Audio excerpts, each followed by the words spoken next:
So I'm going to demonstrate how to do raw edge applique and quilting at the same time. They didn't give me much room for my mic.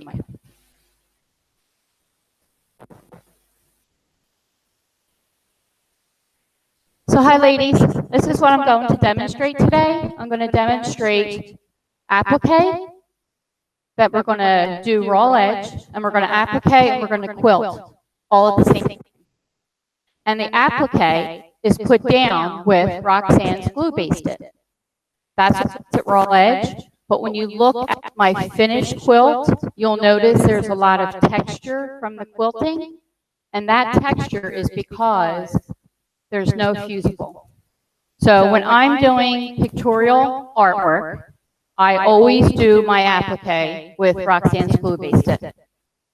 I always use petites because they have a very high thread count. So when I'm doing raw edge, you're not going to get a lot of fraying when you're doing the quilting, okay? So these are what the pieces look like before they get glued into place. This is a petite, and it has a piece of freezer paper, okay?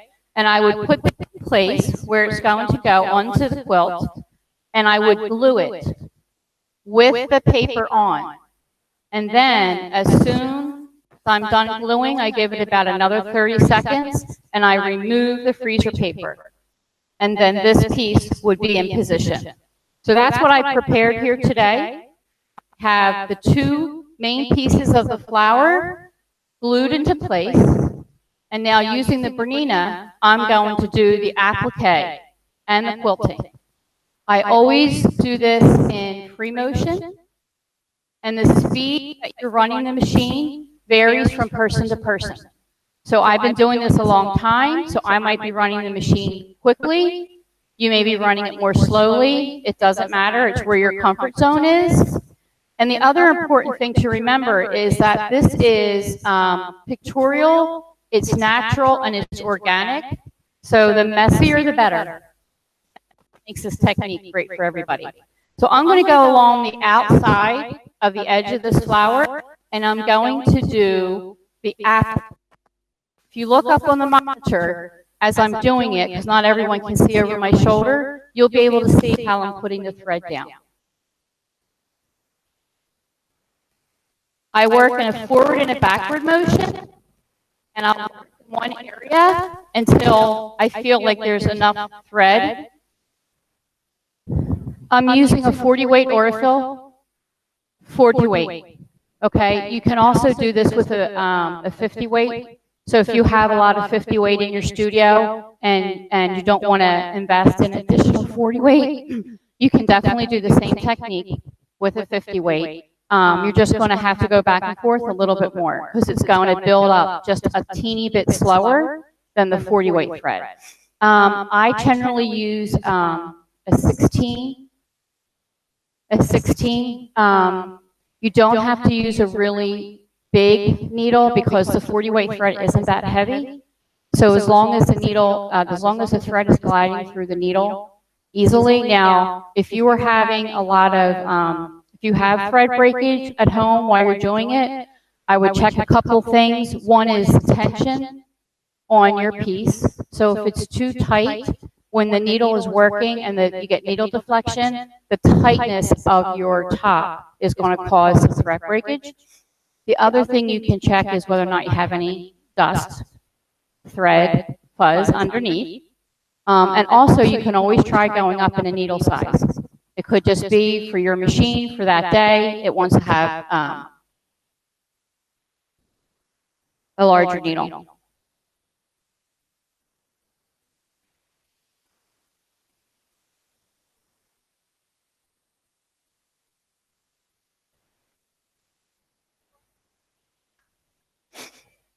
When you're gluing, all you're going to do is a dab of glue on the edge, exactly. And when you're doing it, you want to make sure that you get a continuous bead of glue, so it looks like this. That's all you need. You're not going to do any gluing on the inside. And that continuous bead of glue and using a batik because it has very high thread count. Okay? If you use a printed cotton, you won't be as successful with the technique, and you'll have a lot more fraying on your edge. This piece is going to go on here, and this is going to create the shadow that you see on this piece. Okay, so this whole flower is 2 pieces, top and bottom. Everything else is added on for definition. So instead of painting a darker color for definition in your flower, we're using the batiks. So I would glue this, a line of glue down each side. This is going to get covered up by the center piece.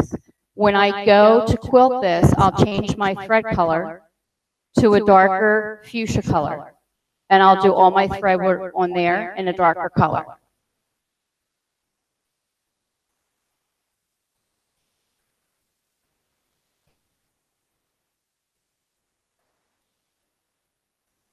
This seam here is going to be covered up with another piece of fabric. So I don't need to do what I call the edge coloring. And I'm going to do applique and quilting at the same time for this flower. So I've just appliqued down the edge, and now I'm going in and I'm adding the lines for the flower.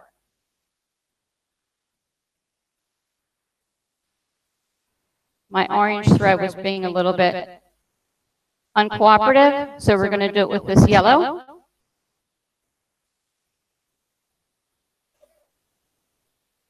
The piece has been glued down. It's not done with a fusible.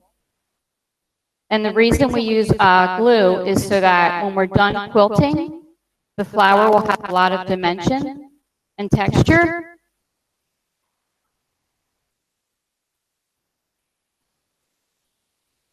So if you look at that piece, you can see how there's a lot of dimension and you can feel the texture. That's because we use glue. Okay, so the edges are glued down.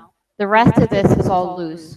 So that as I do the quilting and the applique, you're going to get all kinds of texture. When I come, Roxanne's. So when I come to the edge, you can see how I'm doing that, working a little bit at a time. And I can do as much thread work or as little thread work as I want. And then I can go down and do quilting.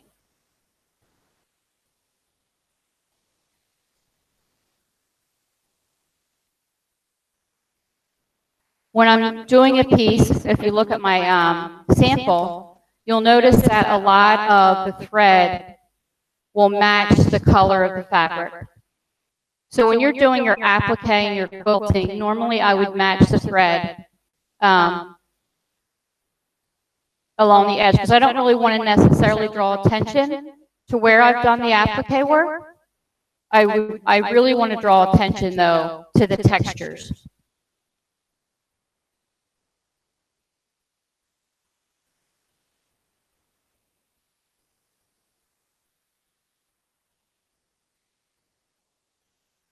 You're welcome.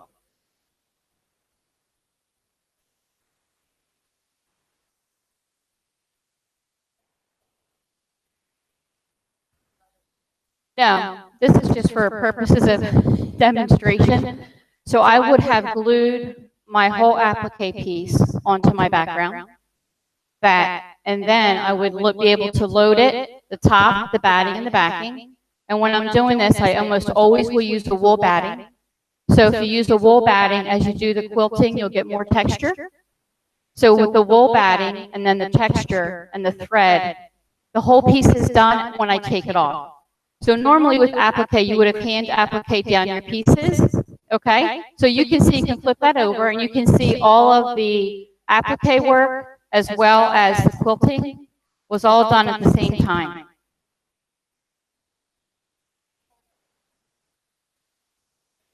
Yes, all the edges will get thread work. So instead of hand appliquing them down before I load the quilt, I'm going to go ahead and do all my applique work right on the quilt. Just a little glue. Correct. A continuous bead of glue. Yep.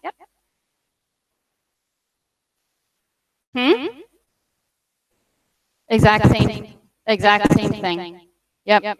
You can even do the technique on a domestic machine where you would do all of your edge coloring on a domestic machine, and then when you're ready to do your quilting, you can do that separately. So either on your domestic machine, or a lot of people will take their tops out to a quilt. So you could actually do all of your applique work and then give it to your quilter. Or you could do it all at once on your domestic as well.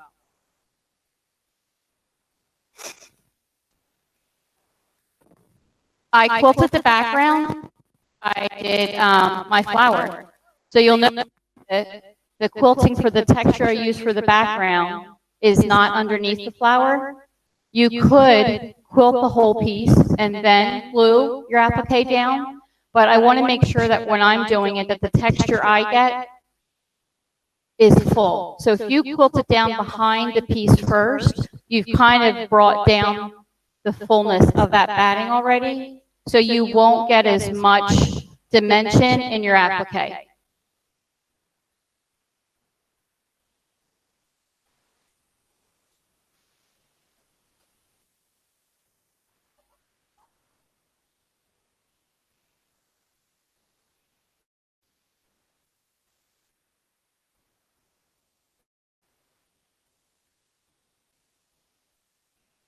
So this flower is just one from the pattern.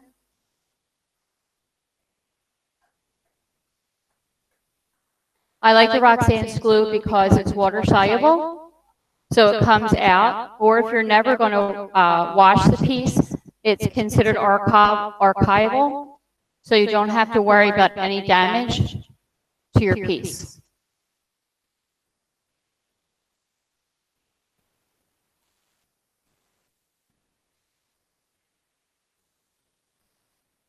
And I also always use batiks.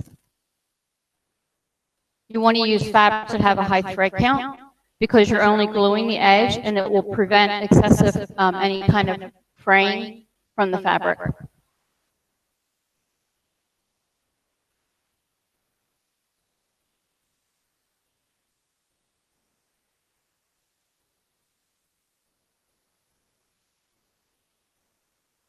It does.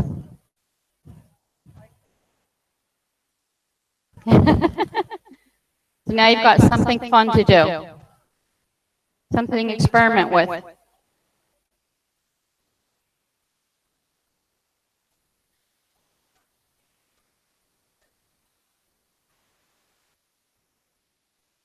Philadelphia. Yep.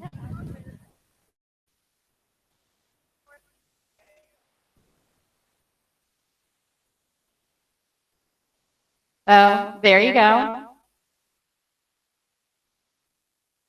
So you live in England now? In Colorado? Both my sons live in Colorado. Denver? So I get to Denver a lot. Yeah. Currently my home away from home.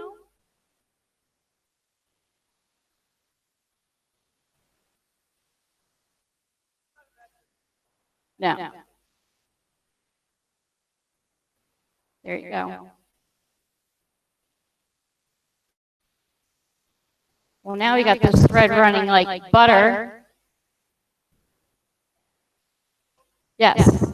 I always use Aurifil thread, and I always match my top and bottom. Yes, I usually have a 40 weight. And if you happen to have a lot of 50 weight, you can do the same thing. It just might take a little bit longer to fill the edge. The footy is just a teeny bit thicker.